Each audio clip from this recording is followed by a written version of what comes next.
caccabseera kiyyoo na gargaaruu dhufee Mikaa'el samiirraa yaada diinota koo naaf shaalesseera.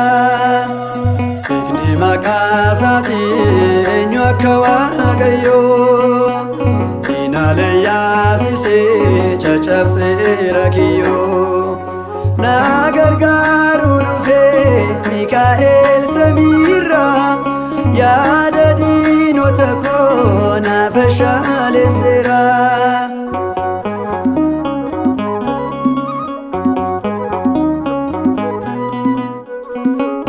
Diinota koo Mikaa'el diigeera malayyaa jaalotaa jireenyaat geddeera. Abbaa baay'iraanii kottu Mikaa'eli ati na gargaarii sin waammadhaanii.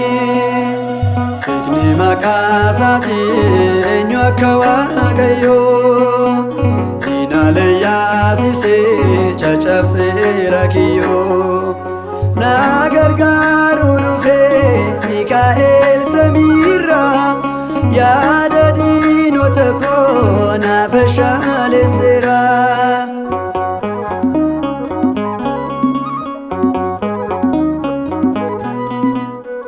Mannaa gadaar taasee warra beelaafi saboota Israa'eliif quufa taasiseefi amma sagalatu Waaqni Mikaa'eli bilisa baaseera saboota Israa'eli. Beekni maqaa isaatii eenyu akka Waaqayyoo diinaalee yaasisee caccabseera kiyyoo na gargaaruu dhufee Mikaa'el samiirraa yaada diinota koo naaf shaalesseera.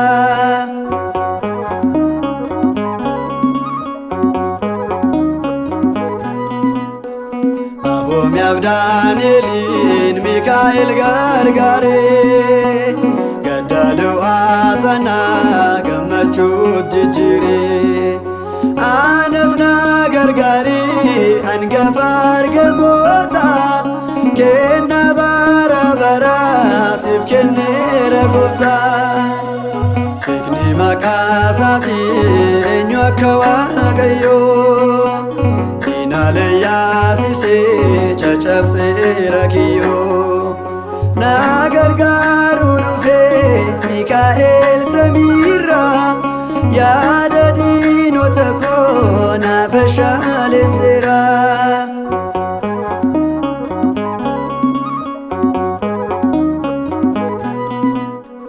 Seenaa kooti ati Mikaa'el seenaa koo siinan darbee ani guyyaa rakkina koo na kunuunsiteetta mana kee jalatti na jabeessiteetta amantaa kan kootti.